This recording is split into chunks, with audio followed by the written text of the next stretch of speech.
Good evening students. Elite institute के video channel में आपका स्वागत है। आज हम टॉपिक स्टार्ट करेंगे। 10वीं क्लास का एक पॉइंट है दैनिक जीवन में रसायन। चैप्टर 5 दैनिक जीवन में रसायन। देखिए स्टूडेंट्स, इस चैप्टर में हम 3 चीज़ों के बारे में डिस्कस करेंगे। अम्ल, क्षार और लवण। इन 3 पॉइंट्स हैं, अम्ल, क्षार और लवण। चैप्टर जो है वो अम्ल, क्षार और लवण इसी पर बेस्ड है। सबसे पहले अम्ल, क्षार और लवण है, तो इसमें अम्ल के बारे में पढ़ेंगे, फिर क्षार के बारे में और फिर लवण के बारे में सीखेंगे। देखिए स्टूडेंट्स, हमारे जीवन में दैनिक जीवन में बहुत सारे पदार्थ जो है काम आते हैं, तो उनमें ये सारी चीजें हैं, इनका यूजेस होता है। हम यहाँ पर उनका यूजेस भी पढ़ेंगे, उनका कार्य है, उनका उपयोग है, वो पढ़ेंगे। तो हम स्टार्ट करते हैं। सबसे पहले अम्ल, क्षार और लवण है। इसमें सबसे पहला पॉइंट जो है वो आता है अम्ल का।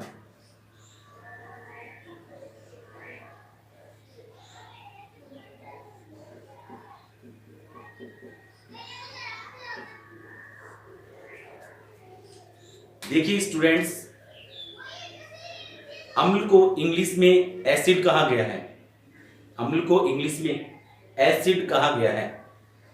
अब देखिए, बात करते हैं अपन यहाँ पे अम्ल के बारे में। थोड़ी सी बात है कि अम्ल की जो प्रॉपर्टीज है उसके बारे में बात करते हैं। हम सामान्य गुण की बात करते हैं, वैसे इसके रासायनिक गुण जो है, रासायनिक लक्षण है, वो आगे बढ़ेंगे। अम्ल के बारे में 2 बातें अपन बताते हैं सामान्य जानकारी के बारे में, कि अम्ल स्वाद में खट्टे होते हैं। अम्ल स्वाद में खट्टे होते हैं।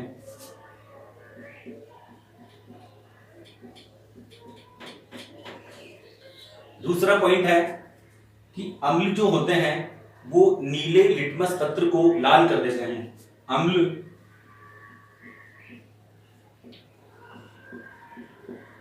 नीले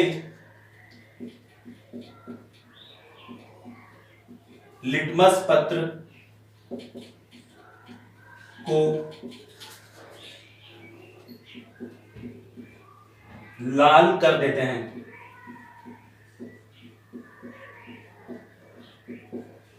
ये सामान्य जानकारी आपको बताई गई है। अब देखिए स्टूडेंट्स कि जो अम्ल है,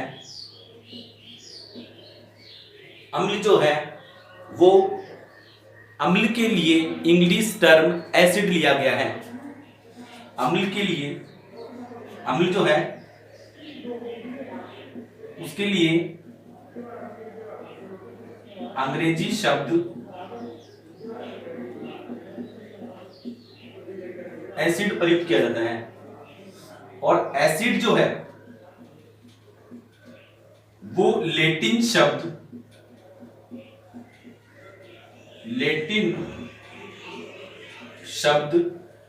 एसिडस से बना है। अम्ल जो है अंग्रेजी शब्द एसिड है, और एसिड लैटिन शब्द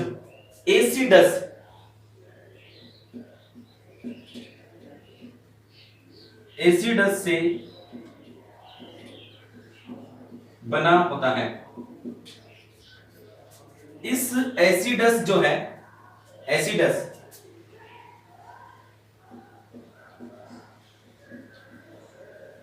एसिडस का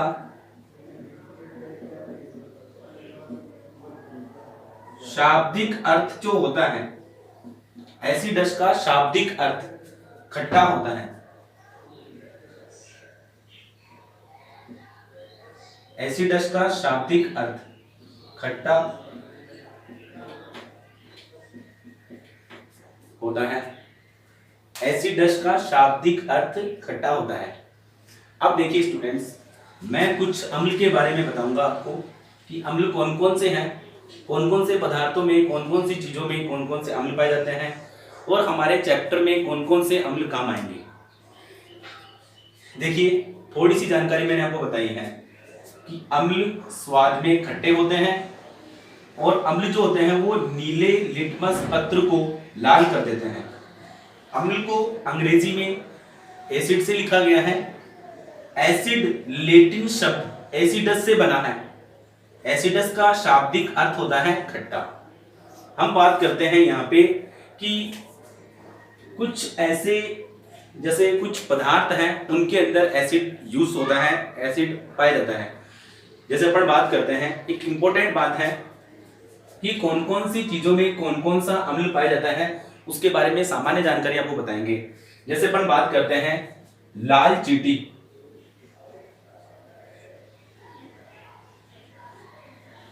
लाल चींटी के डंक में, देखिए स्टूडेंट्स, लाल चींटी के डंक में कौन सा अम्ल पाया जाता है? फॉर्मिक अम्ल। लाल चींटी के डंक में फॉर्मिक अम्ल पाया जाता है।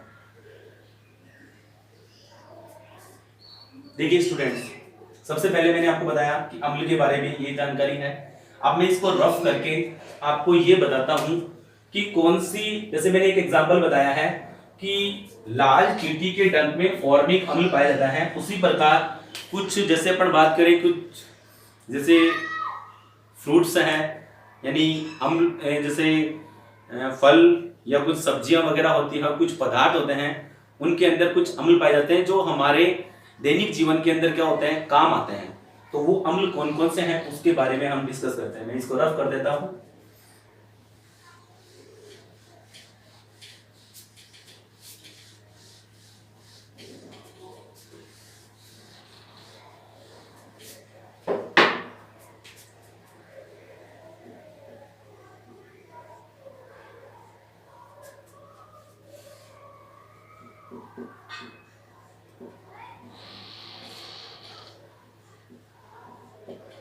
देखिए स्टूडेंट्स, लाल चींटी में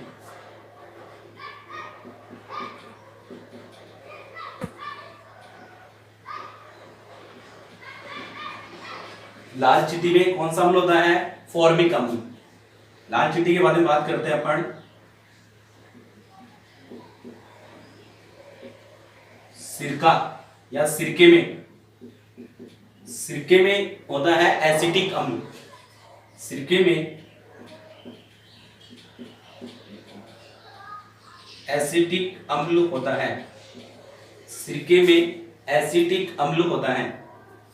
सिरके के बारे में बाद में बात करते हैं अपन। नेक्स्ट,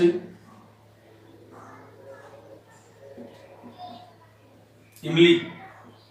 इमली में होता है टार्टरिक अम्ल।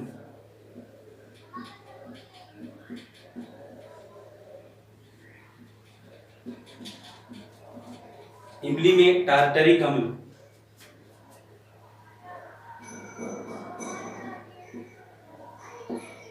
संतरे में एस्कॉर्बिक अम्ल।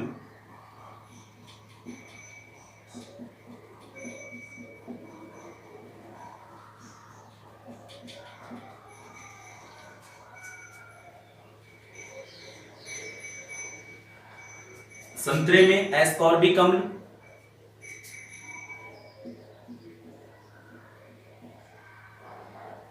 नींबू की बात करें, सिट्रिक अम्ल।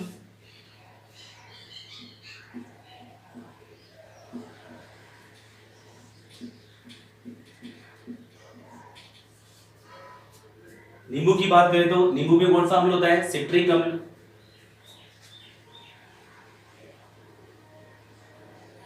देखिए स्टूडेंट्स, अधिकतर ये पूछा जाता है कि लाल चींटी में कौन सा अम्ल पाया जाता है। देखिए स्टूडेंट्स, अधिकतर पूछा जाता है कि लाल चींटी में कौन सा अम्ल पाया जाता है? फॉर्मिक अम्ल।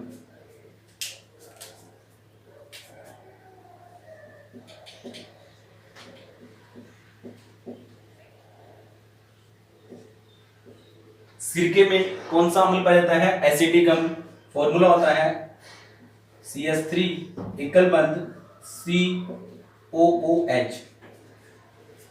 इमली में टार्टरिक अम्ल, संतरे में एस्कॉर्बिक अम्ल, नींबू में सिट्रिक अम्ल, दही में लैक्टिक अम्ल।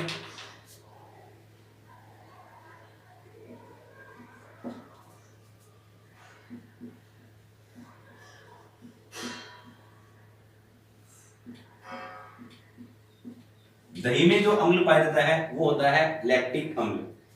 देखिए स्टूडेंट, सामान्य मैंने जानकारी बताई है आपको। सबसे पहले हमने अम्ल के बारे में सीखा कि अम्ल वास्तव में क्या होता है, उसके बारे में सामान्य 2 गुण अपन ने सीखे हैं कि अम्ल जो होते हैं वो स्वाद में खट्टे होते हैं और ये नीले लिटमस पत्र को लाल कर देते हैं। दूसरा हमने यहाँ पे सीखा कि अम्ल जो है वो कौन सी भाषा से लिया गया है उसके बारे में। देखिए ये सारे कुछ कार्बनिक अम्ल हैं जो जैसे अपन बात करेंगे कि कुछ फ्रूट्स हैं, कुछ जंतुओं वगैरह हैं उनके अंदर से, यानी जो जीव हैं कीट वगैरह हैं उनसे प्राप्त होते हैं। इनके अलावा भी कई अम्ल हमारे पास काम आएंगे। वो अम्ल जो है वो कौन कौन से हैं वो बताते हैं आपको।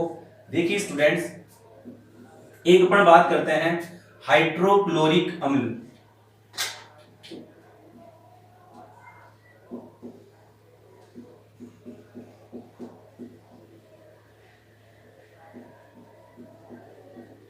हाइड्रोक्लोरिक अम्ल फॉर्मूला याद रखना,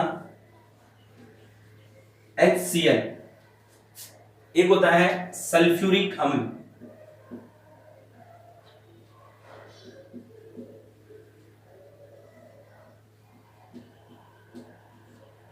सल्फ्यूरिक अम्ल फॉर्मूला होता है H2SO4। एक होता है नाइट्रिक अम्ल,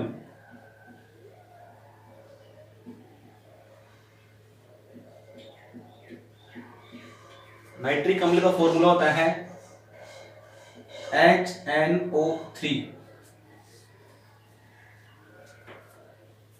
तो कुछ ये अम्ल हैं जो यूज होते हैं, काम में आते हैं। इनके अलावा भी बहुत सारे अम्ल होते हैं, लेकिन इनका चैप्टर में कुछ बात बता रखी है कि ये चैप्टर है, इस चैप्टर में से ये अम्ल हैं वो काम में आते हैं। ठीक है, इस चैप्टर में यूज होंगे।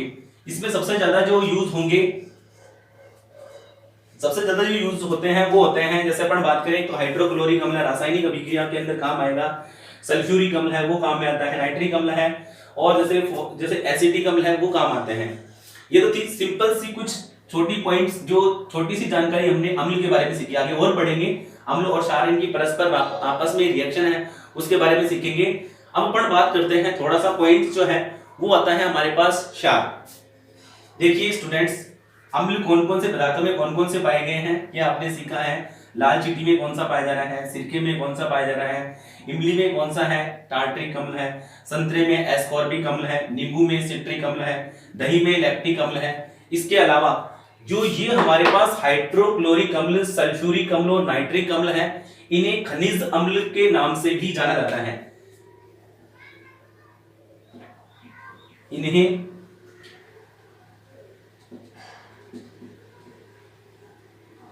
खनिज अम्ल के नाम से भी जाना जाता है। ये एक तरीके से प्राकृतिक है, जो प्रकृति मतलब एक तरीके से पेड़ पौधे और जंतुओं से प्राप्त होते हैं, तो इसलिए इनको प्राकृतिक कहा गया है। और ये कौन से हैं, खनिज अम्ल, इन्हें खनिज अम्ल भी कहते हैं।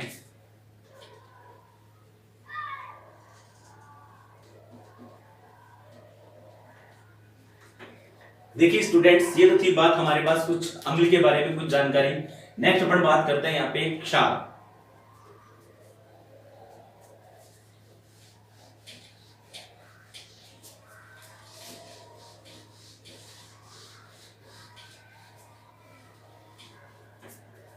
हाइड्रोक्लोरिक अम्ल, सल्फ्यूरिक अम्ल, नाइट्रिक अम्ल, ये जो तीनों हैं इन्हें सम्मिलित रूप से खनिज अम्ल कहा जाता है।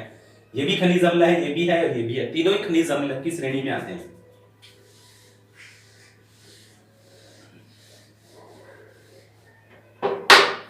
देखिए स्टूडेंट्स, नेक्स्ट पॉइंट है, अपन बात करते हैं यहाँ पे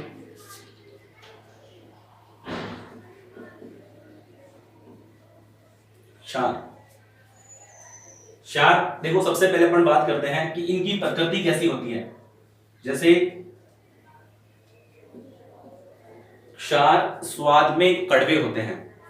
सबसे पहले जैसे अपन ने अम्ल के बारे में सीखा कि अम्ल स्वाद में खट्टे होते हैं, उसी प्रकार यहां पर थोड़ा सा चेंजेस है कि जो क्षार होते हैं वो स्वाद में कड़वे होते हैं। दूसरा है कि छूने पर साबुन के समान चिकने होते हैं। छूने पर साबुन के समान क्या होते हैं, चिकने होते हैं। एक और बात याद रखना कि जो क्षार होते हैं वो लाल लिटमस पत्र को नीला कर देते हैं। तो देखिए मैंने क्या बात बताई है क्षार के बारे में, ये स्वाद में कड़वे होते हैं।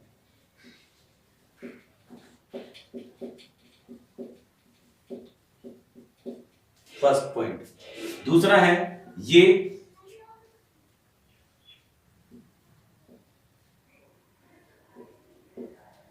छूने पर साबुन के समान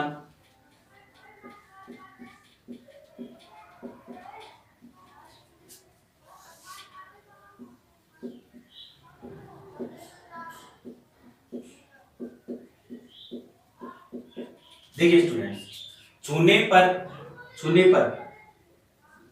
पर ये साबुन के समान चिकने होते हैं।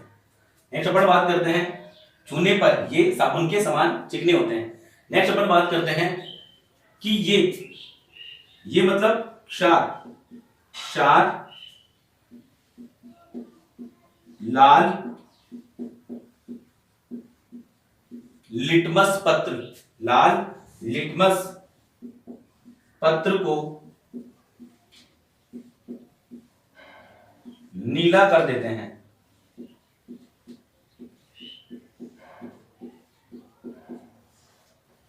अब देखिए हमारे जो काम में आने वाले जो क्षार हैं वो कौन कौन से हैं उसके बारे में बात करेंगे। तो देखिए क्षार हैं वो कौन कौन से प्रयुक्त होंगे उसके बारे में बात करेंगे। तो सबसे पहले अपन बात करते हैं यहाँ पे सोडियम हाइड्रोक्साइड। फर्स्ट है सोडियम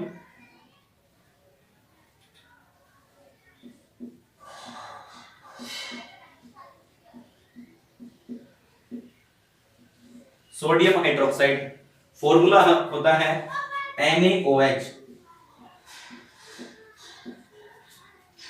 दूसरा होता है पोटेशियम हाइड्रोक्साइड,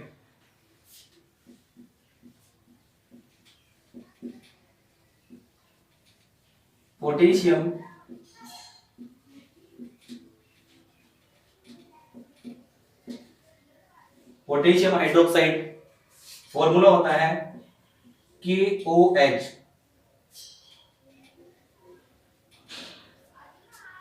एक होता है हमारे पास कैल्शियम हाइड्रोक्साइड,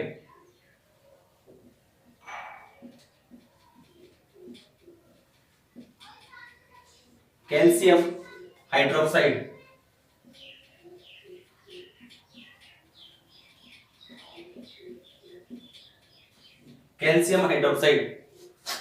फॉर्मूला होता है CaOH का होल 2, कैल्शियम हाइड्रोक्साइड। एक होता है मैग्नीशियम हाइड्रोक्साइड,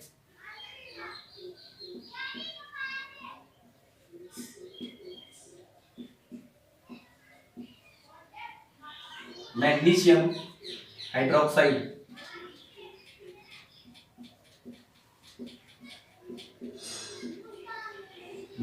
हाइड्रोक्साइड। MgOH का होल 2, MgOH का होल 2। एक होता है अमोनियम हाइड्रोक्साइड,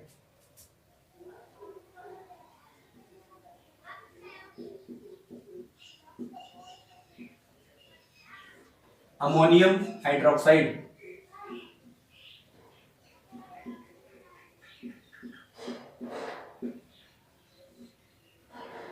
फॉर्मूला होता है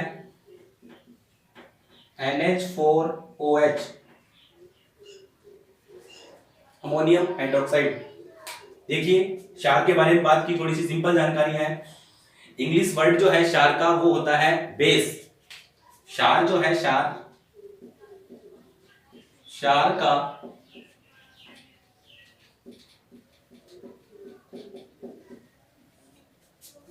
अंग्रेजी शब्द जो है वो है बेस, BASE। अब अपन बात करते हैं यहाँ पे कि कौन कौन से क्षार काम आए। देखिए sodium hydroxide, potassium hydroxide, calcium hydroxide, magnesium hydroxide, ammonium hydroxide. ये सभी अभी काम आने वाले हैं इसी चैप्टर में। को कैसे अभिक्रिया होगी वह वो सभी संपन्न होंगी इसके अंदर। अब अपन बात करते हैं यहाँ पे नेक्स्ट जो है, देखिए हमने स्टार्ट किया था यहाँ पे चैप्टर 5 दैनिक जीवन में रसायन। इसमें फर्स्ट जो 3 पॉइंट है अम्ल है, दूसरा पॉइंट है क्षार है और तीसरा है लवण। तो थोड़ा सा तीसरा पॉइंट अपन बात करेंगे यहाँ पे लवण। लवण क्या होता है उसके बारे में अपन सीखेंगे। ये मैं रफ करने जा रहा हूं। देखिए हमने क्षार के बारे में सीखा है थोड़ा सा, पहले अपन ने अम्ल के बारे में थोड़ा सीखा है, फिर अपन ने क्षार के बारे में थोड़ा सीखा है। नेक्स्ट तीसरा जो पॉइंट है हम लवण जो है उसके बारे में सीखेंगे। देखिए स्टूडेंट्स इसको मैं रफ करने जा रहा हूं।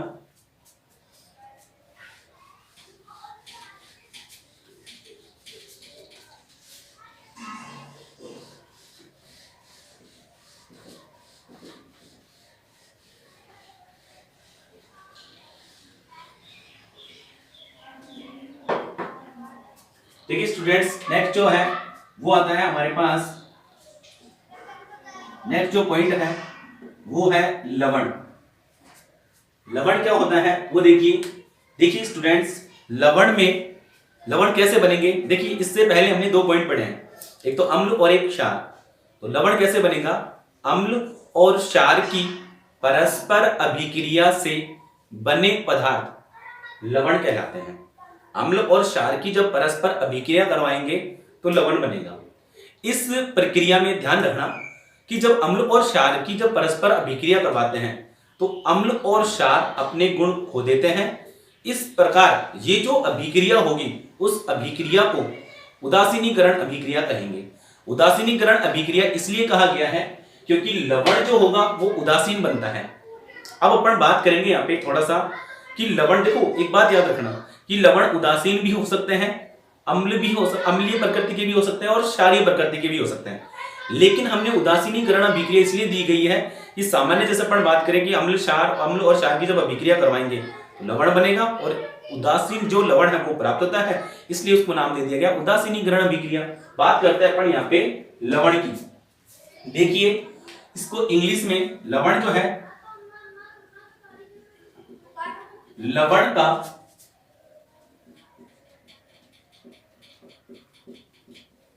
अंग्रेजी शब्द सॉल्ट होता है।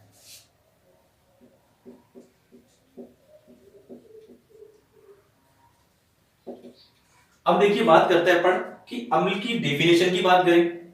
मैंने बताया आपको कि अम्ल तथा क्षार की परस्पर अभिक्रिया से बना पदार्थ लवण कहलाता है। देखिए अम्ल व क्षार की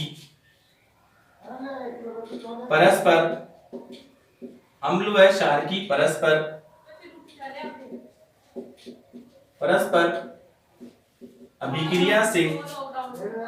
अभिक्रिया से बना पदार्थ अम्ल व क्षार की परस्पर अभिक्रिया से बना पदार्थ लवण कहलाता है।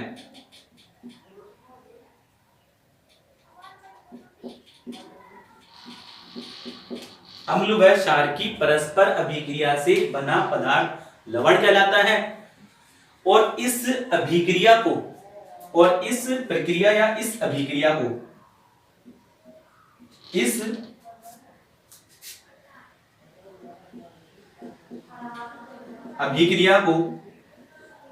अभिक्रिया को उदासीनीकरण अभिक्रिया कहते हैं।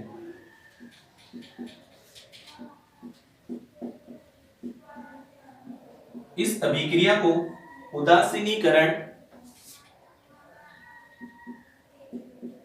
उदासीनीकरण अभिक्रिया कहते हैं।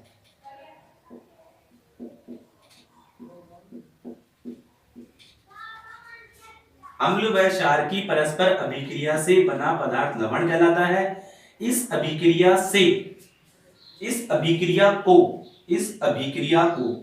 कौन सी अभिक्रिया कहा गया है, उदासीनीकरण अभिक्रिया कहते हैं। देखिए स्टूडेंट्स जैसे अपन बात करें कि एक तो हमारे पास क्या है, अम्ल है, एक तो हमारे पास अम्ल होगा, एक हमारे पास क्या होगा, क्षार। एक तो हमारे पास अम्ल होगा और एक हमारे पास क्या होगा, क्षार।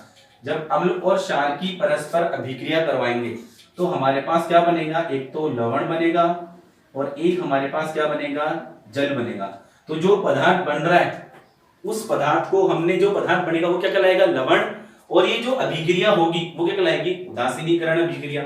तो ये जो अभिक्रिया होती है वो अभिक्रिया कौन सी होती है, उदासीनीकरण अभिक्रिया। देखिए स्टूडेंट्स, हम एक एग्जांपल ले लेते हैं लवण का। देखिए अम्ल के रूप में हम कोई भी एक एग्जांपल लेते हैं। देखो खनिज अम्ल मैंने बताए हैं, अभी 3 खनिज अम्ल मैंने बताए हैं।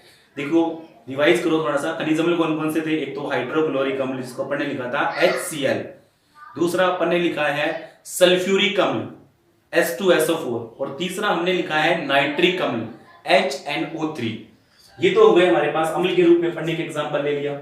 दूसरा हमने लिखा है यहाँ पे क्षार, तो क्षार में अपन ले लेते हैं जैसे सोडियम हाइड्रोक्साइड है या पोटेशियम हाइड्रोक्साइड है या कैल्शियम हाइड्रोक्साइड है।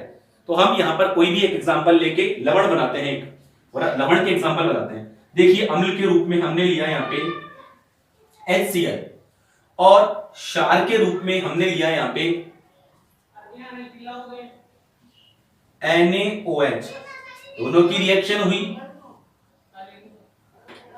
NaCl plus H2O, HCl plus NaOH, NaCl plus H2O। तो ये जो सोडियम क्लोराइड बना है ये एक लवण को रिप्रेजेंट कर रहा है। तो हमारे पास लवण का एक एग्जांपल आ गया, एक लवण है NaCl जिसको अपन बोलते हैं सोडियम क्लोराइड, सोडियम क्लोराइड। एक और एग्जांपल लिख सकते हैं अपन, अम्ल के रूप में हमने ले लिया, जैसे अम्ल के रूप में हमने ले लिया एसिटिक अम्ल, अम्ल के रूप में हमने लिया है यहां पे एसिटिक अम्ल। देखिए ऊपर बता देता हूं, इसको मैं रफ कर देता हूं या इधर ही बता देते हैं। देखिए हम सबसे पहले बात करते हैं अम्ल के रूप में हमने लिया एसिटिक अम्ल। अब एसिटिक अम्ल का मैंने फॉर्मूला बताया था आपको, एक तो हमने लिखा था यहाँ पे CH3COOH, और क्षार के रूप में हम ले लेते हैं यहाँ पे सोडियम हाइड्रोक्साइड ले लेते हैं, बुक का अकॉर्डिंग है तो सोडियम हाइड्रोक्साइड ही ले लेते हैं एक बार, NaOH। और हमारे पास यहाँ पे जो बनेगा वो बनेगा हमारे पास सोडियम एसीटेट बनेगा। जो बनेगा वो बताते हैं आपको। देखिए एक तो लवण बनेगा CH3COONA और प्लस एक बनेगा H2O। देखिए स्टूडेंट्स, यहां पर आपको अभिक्रिया भी समझ में आनी चाहिए। देखिए हमने 9th क्लास में ये सीखा है फॉर्मुलेशन, यानी सूत्र का निर्माण, यानी कोई भी जो रासायनिक सूत्र है उसका निर्माण। जैसे अपन बात करें हाइड्रोजन के लिए लिया मैंने H+ और क्लोराइड के लिए लिया मैंने Cl, तो इसकी संयोजकता कितनी है, 1, और इसकी भी संयोजकता कितनी है, 1। संयोजकता हमेशा क्या जाती है, विपरीत जाएगी। इसकी संयोजकता तो हाइड्रोजन की संयोजक, क्लोरीन की जो, क्लोराइड की जो संयोजकता है वो हाइड्रोजन के ऊपर, और हाइड्रोजन की जो संयोजकता है वो क्लोराइड के ऊपर। दोनों की संयोजकता 1-1 है, एक को हम लिखते नहीं है, इसलिए हमारे पास फॉर्मूला आ गया HCl। अब देखिए एक बात याद रखना, जब अपन फॉर्मूले का निर्माण करते हैं तो प्लस के साथ हमेशा माइनस जुड़ता है। तो आपको यहां पर ये समझ में आना चाहिए, जैसे फॉर्मूला बन रहा है तो यहां पर ये दो प्लस है और ये क्या है, माइनस, ये माइनस है और ये प्लस है और ये क्या है, माइनस। तो प्लस के साथ इसका प्लस होगा वो इसके माइनस के साथ जुड़ेगा, तो H और OH, देखो ये मैंने लिखा H प्लस OH क्योंकि रिएक्शन हो रही है आपस में दोनों में, तो H और OH जुड़ा तो यहाँ पे क्या बन गया, H2O। अब यहाँ पर देखिए इसका पहला और इसका दूसरा जुड़ गया, यहाँ पर देखिए Na प्लस है तो ये प्लस इसके साथ माइनस के साथ जुड़ेगा और क्या बना, NaCl। तो इसका तो प्लस होगा, देखो इसका तो माइनस है, Cl माइनस और प्लस Na। अपन फॉर्मूले में हमेशा किसको पहले लिखा जाता है, जो प्लस वाला होता है ना उसको। तो हमारे पास फॉर्मूला जो बनेगा वो क्या बनेगा, NaCl। इसी प्रकार अब यहां पर देख लीजिए, यहां से देखो ये जो पूरा यहां से लेकर यहां तक जो है, ये यहां से लेकर यहां तक, ये तो हमारे पास है माइनस और ये जो है वो क्या है, प्लस। अब इसमें देख लीजिए ये हमारे पास जो है ये तो है प्लस और ये जो है वो क्या है माइनस। अब मैंने क्या कहा है, इंपॉर्टेंट बात है, मैंने ये कहा है कि यहां का जो माइनस है वो इसके प्लस के साथ जुड़ेगा। तो देखिए यहां का ये इसके साथ जुड़कर क्या बनाया, देखो इसको देखो आप CH3COO, ये इससे अलग हो जाएगा और ये जुड़ेगा तो देखो CH3COONA, और यहाँ पे H प्लस और ये OH है तो H प्लस और OH जुड़कर क्या बनाएगा H2O। तो हमारे पास लवण का दूसरा एग्जाम्पल जो आया है वो आया है सोडियम एसीटेट। दूसरा एग्जाम्पल हम लिख सकते हैं यहाँ पे CH3COONA, जिसका नाम है सोडियम एसीटेट।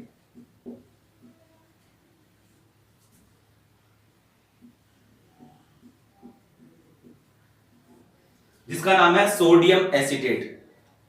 देखिए स्टूडेंट्स, ये हमने दूसरा लवण है, ऐसे भी बहुत सारे लवण हो सकते हैं। अब दो चार लवण के एग्जाम्पल मैं आपको बता देता हूं। जैसे अपन बात करें यहाँ पे कैल्शियम सल्फेट, और एग्जाम्पल लिख देता हूं।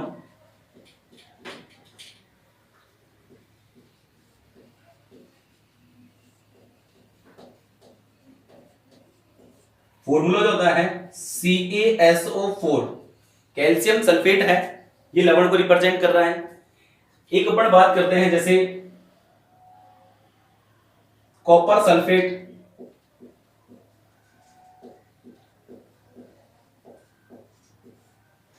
तो ये अपन ने बात की है कॉपर सल्फेट, फॉर्मूला होता है CuSO4।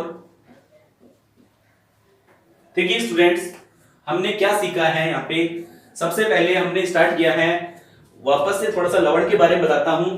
लवण के बारे में हमने स्टार्ट किया है कि लवण का अंग्रेजी शब्द सॉल्ट है। अब बात कर रहे हैं यहाँ पे कि लवण की डेफिनेशन। लवण की डेफिनेशन क्या है कि अम्ल व क्षार की परस्पर अभिक्रिया से बना पदार्थ क्या कहलाता है, लवण कहलाता है। दूसरी अपन बात करते हैं कि इस अभिक्रिया को उदासीनीकरण अभिक्रिया कहते हैं। फिर हमने कहा कि लवण निर्माण कैसे हुआ, उसके लिए रिएक्शन लिखी है कि अम्ल और क्षार आपस में अभिक्रिया करेंगे और पदार्थ बनाए, उस पदार्थ को नाम दिया गया है लवण।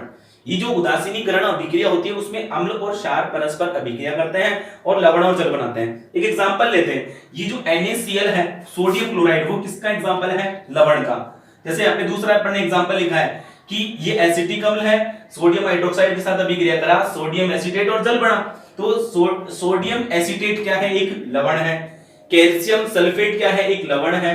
कॉपर सल्फेट क्या है, एक लवण है। एक और एग्जांपल बताता हूं, जैसे फिटकरी का नाम सुना है आपने, तो फिटकरी भी क्या है, एक लवण को रिप्रेजेंट करता है। अब देखिए फिटकरी ये क्या है, साधारण नाम है। फिटकरी वास्तव में होता क्या है, फिटकरी के बारे में बात करें हम तो पोटेशियम सल्फेट व एल्यूमिनियम सल्फेट का द्विक लवण है। एल्यूमिनियम तथा पोटेशियम का द्विक लवण, यानी अर्थात एक तो क्या आएगा potassium sulphate K2SO4 dot Al2SO4 का होल थ्राइस, और साथ में इसमें 24 जल के अणु और आएंगे। देखिए स्टूडेंट्स, हम बात करेंगे यहाँ पे, ये थी बात हमारे पास लवण के बारे में। अब देखिए अभी मैंने थोड़ा सा जब लवण की डेफिनेशन बताई थी, उदासीनीकरण अभिक्रिया है, तो लवण जो होता है वो क्या होते हैं, तीन प्रकृति के हो सकते हैं। यानी एक तो अम्लीय प्रकृति के भी लवण हो सकते हैं, क्षारीय प्रकृति के भी लवण हो सकते हैं, और उदासीन प्रकृति के भी लवण हो सकते हैं। ये हम आगे सीखेंगे, लेकिन आपको बता देते हैं कि अम्ल जो होते हैं उनकी प्रकृति के बारे में बात करें कि अम्ल जो होते हैं, लवण, सॉरी मैं अम्ल बोल दिया, लेकिन यहां पर लवण के बारे में बात आएगा कि जो लवण होते हैं वो कैसी प्रकृति के हो सकते हैं। तो लवण के बारे में बात करें, लवण उदासीन,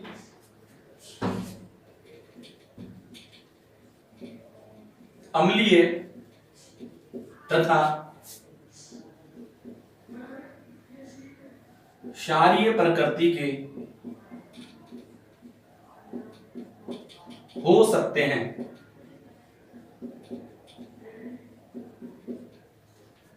लवण जो है, लवण उदासीन, अम्लीय तथा क्षारीय प्रकृति के हो सकते हैं। अब देखिए थोड़ा सा स्टूडेंट्स, मैंने यहां पर एक अंडरलाइन की है, जो ये फॉर्मूला जो लिखा है वो किसका लिखा है भाई, फिटकरी, फिटकरी है ये फिटकरी का मैंने फॉर्मूला लिखा है। जो फिटकरी होती है, देखिए फिटकरी जो है वो पोटेशियम सल्फेट और एल्यूमिनियम सल्फेट का द्विक लवण है, दो लवण आ रहे हैं और 24 जल के अणु आ रहे हैं इसके अंदर। अब देखिए कि जो H2SO4 जो जल का अणु है वो 24 है, तो इसको यानी जो लवण होते हैं वो क्या होते हैं, कुछ लवण ऐसे होते हैं जिसमें क्रिस्टलन जल पाया जाता है, तो इसको क्रिस्टलन जल के रूप में बताया गया है। अब देखिए क्रिस्टलन जल क्या होता है उसके बारे में बात करेंगे हम।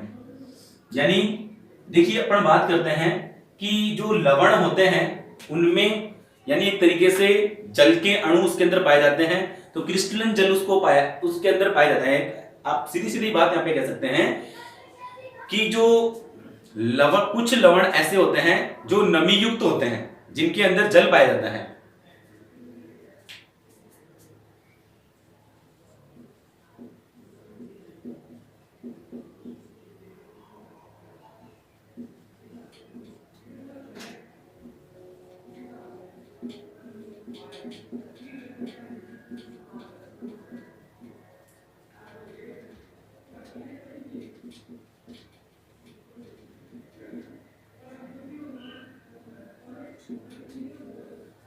देखो कुछ लवण नमी युक्त होते हैं, अर्थात इसमें क्रिस्टलन जल पाया जाता है। देखिए क्रिस्टलन जल का मतलब है नमी युक्त, मतलब है कि नमी मतलब पानी, जल यानी उसके अंदर जो लवण होगा उसके अंदर क्या पाया जाएगा, जल पाया जाएगा, तो उसी को नाम दिया, जो जल पाया जा रहा है उस जल को नाम दिया गया क्रिस्टलन जल। अब डेफिनेशन बताते हैं आपको, फिर इसके क्रिस्टलन जल की एग्जांपल लिखेंगे हम। देखिए अपन बात करते हैं कि मैं एक एग्जांपल लिख रहा हूं यहाँ पे, जैसे मैंने यहाँ पे लिखा एग्जांपल, मैं यहाँ पे लिख के बताता हूं आपको और फिर डेफिनेशन बताएंगे। पहले एग्जांपल बताता हूं और फिर डेफिनेशन। एग्जांपल जैसे अपन बात करें, पहला एग्जांपल मैंने लिखा है यहाँ पे जिप्सम। पहला एग्जांपल है जिप्सम। जिप्सम का एग्जांपल है CaSO4.2H2O। एक और एग्जांपल लिखेंगे अपन, जैसे अपन बात करें यहां पे धावन सोडा।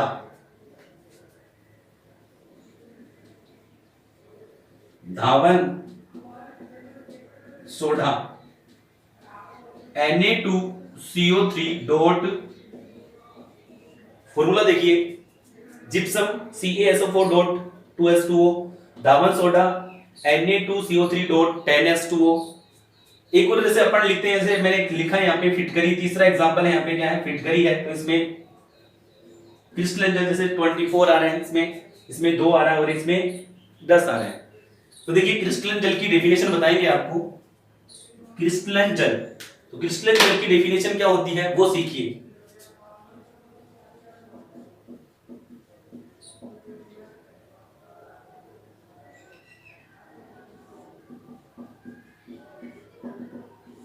ये क्रिस्टलन जल क्या होता है उसके बारे में देखिए स्टूडेंट्स।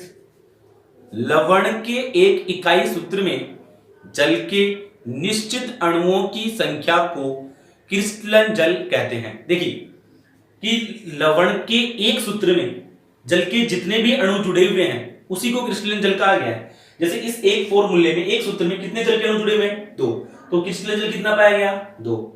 इसी प्रकार सोडियम कार्बोनेट, इसका फॉर्मूला है सोडियम कार्बोनेट, धावन सोडियम, इस सोडियम कार्बोनेट में जल के कितने अणु जुड़े हुए हैं, 10।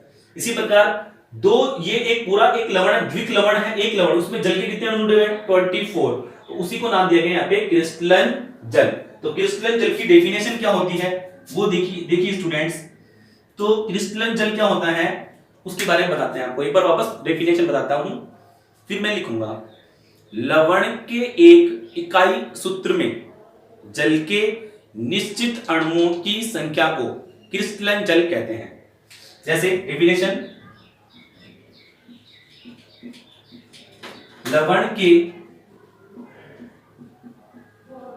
एक इकाई सूत्र में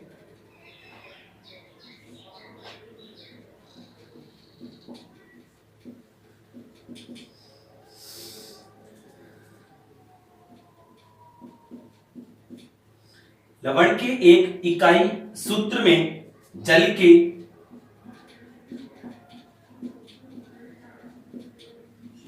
निश्चित अणुओं की संख्या को क्रिस्टलन जल कहते हैं। क्रिस्टलन जल कहते हैं। देखिए वापस बता रहा हूं मैं, ये तो डेफिनेशन हो गई। इसी प्रकार से अपन बात करें इसका एग्जांपल, क्रिस्टलन जल जिप्सम के अंदर कैल्शियम सल्फेट जिप्सम है, इसके अंदर कितने जल के अणु पाए जा रहे हैं? 2। तो क्रिस्टलन जल कितने हो गए? 2 हो गए। धावन सोडा यानी सोडियम कार्बोनेट के साथ कितने जल के अणु जुड़े हुए हैं? 10। इस प्रकार इसके अंदर क्रिस्टलन जल कितने हो गए? 10 हो गए। फिटकरी में क्रिस्टलन जल कितने अणु जुड़े हुए हैं? 24। तो क्रिस्टलन जल कितना हो गया? 24। ये हमें समझ में आना चाहिए। तो देखिए स्टूडेंट्स, ये आज अपने चैप्टर का 10th क्लास के चैप्टर का 5वें चैप्टर का दैनिक जीवन में रसायन का कुछ पॉइंट्स अपने पढ़े हैं। ऐसे ही कंटिन्यू रखेंगे। वीडियो अगर आपको पसंद आया हो तो लाइक, शेयर और सब्सक्राइब जरूर करें। धन्यवाद।